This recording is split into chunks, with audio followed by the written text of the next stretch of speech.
In the golden age of Hollywood, perfection was everything. Every frame meticulously crafted, every word precisely delivered, every shadow deliberately cast. But sometimes, the most beautiful moments in cinema history were born from complete accidents. This is the story of one boom microphone, one devastated crew member, and one decision that changed filmmaking forever. Little did anyone know that what seemed like a career-ending mistake would become one of the most celebrated scenes in movie history, a moment where raw, unfiltered human emotion trumped technical perfection and reminded us why we fell in love with movies in the first place. Hollywood in the 1940s was a machine of unprecedented precision. Studio heads ruled with iron fists. Directors commanded armies of technicians, and every single frame of celluloid was treated like precious gold. The major studios MGM, Paramount, Warner Brothers, had transformed movie-making into an exact science, where deviation from the script was heresy and technical errors were grounds for immediate dismissal. On sound stages across Los Angeles, boom operators worked in silence, their massive microphones hovering like mechanical vultures above the action. These unsung heroes of cinema had one sacred rule: never, ever let the boom mic appear in frame. It was the cardinal sin of filmmaking, the kind of mistake that could end careers and destroy reputations overnight. Veterans would tell horror stories of operators who let their equipment drift into shot during a crucial take, only to find themselves blacklisted from every studio in town by sunset. Technology was primitive by today's standards, heavy, unwieldy boom poles that required tremendous physical strength and unwavering concentration to operate. Sound recordists were artists in their own right, painting invisible soundscapes while remaining completely invisible themselves. They were ghosts in a machine, essential yet unseen. Their success measured entirely by their ability to capture perfect audio while leaving no trace of their presence. This was a world where retakes cost thousands of dollars, where a single mistake could delay production for hours, and where the phrase, "that's a wrap," was reserved only for moments of absolute perfection. The stakes couldn't have been higher, and the pressure was suffocating. But it was precisely this environment of technical obsession that would make what happened next so extraordinary. The year was 1947, and Warner Brothers was producing what they hoped would be their masterpiece of the decade. The film, starring two of Hollywood's brightest stars, was already over budget and behind schedule. The director, known for his perfectionist tendencies and explosive temper, had already fired 3 assistant directors and reduced 2 actresses to tears. This was make-or-break territory for everyone involved. The cast had been working 18-hour days, fueled by black coffee and the relentless pursuit of cinematic perfection.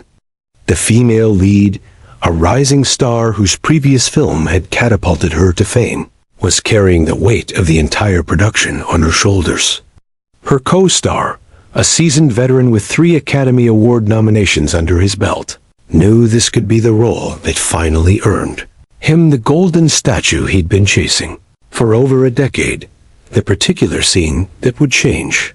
Everything was scheduled for a Tuesday morning. Shoot on stage 7. It was an intimate dialogue sequence too, characters sharing a moment of vulnerable confession that would serve as the emotional climax of the entire film. The script called for subtle lighting, minimal camera movement, and flawless audio capture. Everything had to be perfect, because this scene would make or break the entire movie. The boom operator assigned to this crucial scene was Tommy Martinez, a 28-year-old veteran who had worked his way up from studio runner to one of the most trusted sound technicians in Hollywood.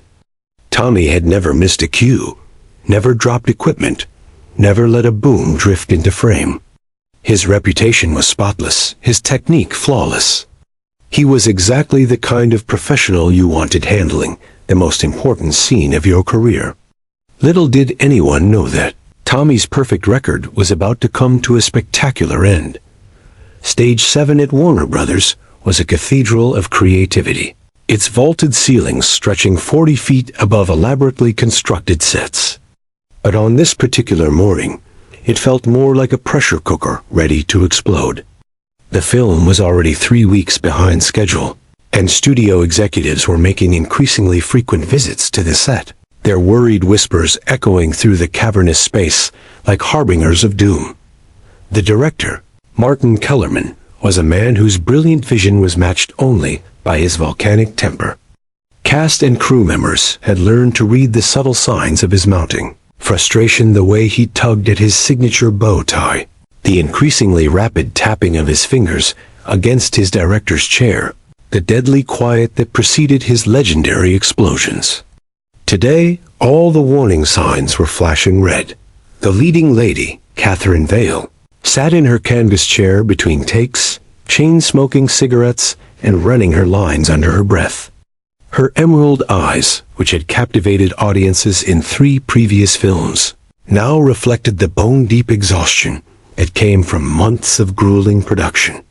Her co-star, veteran actor James Morrison, paced the set like a caged lion, his usually commanding presence betraying hints of the nervous energy that plagued even the most experienced performers when everything was on the line. The crew moved with the precision of a Swiss watch, each technician knowing that a single mistake could derail not just the day's shooting, but potentially the entire production. Electricians adjusted lights with surgical precision, camera operators checked and rechecked their equipment, and script supervisors monitored every detail with hawk-like intensity.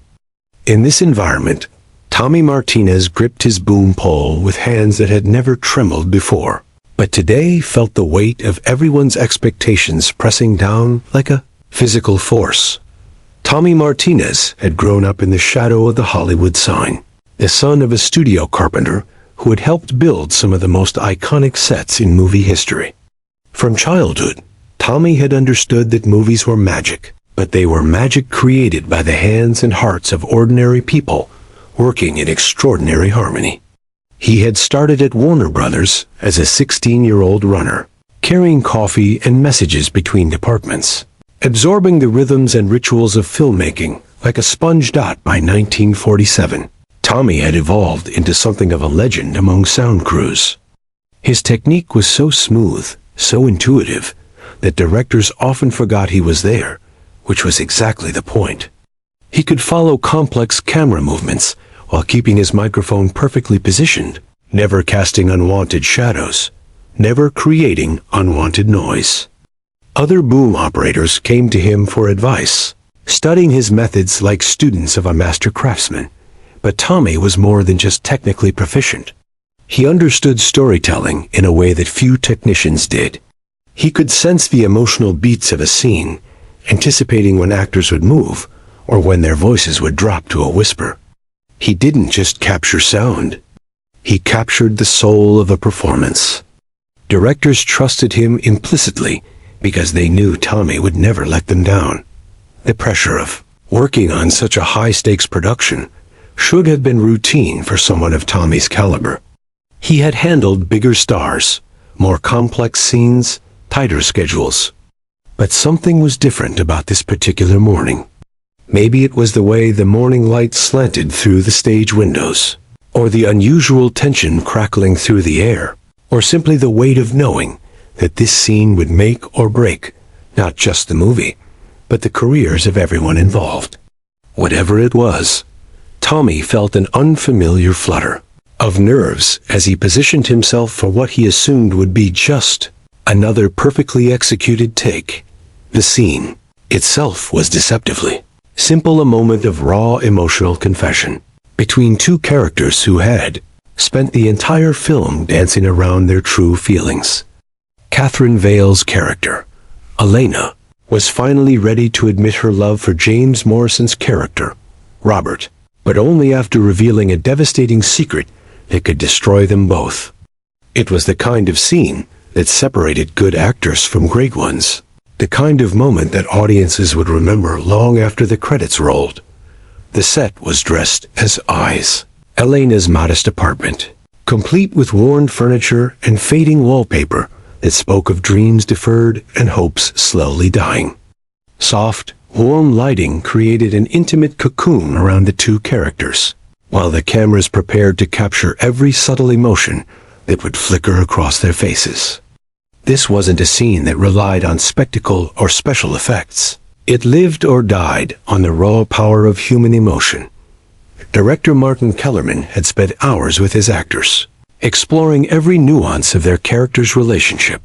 He knew that Catherine had drawn from her own recent heartbreak to fuel Elena's vulnerability, and that James had channeled memories of his father's death to access Robert's desperate need for connection. The script called for Elena to break down completely, for Robert to comfort her with awkward tenderness, and for both of them to finally acknowledge the love that had been simmering beneath the surface for the entire film. As the cameras rolled and the actors began their delicate dance of revelation and response, everyone on set held their breath. This was the moment the entire film had been building toward, the emotional payoff that would justify every dollar spent and every hour invested. The dialogue was pitch perfect, the performance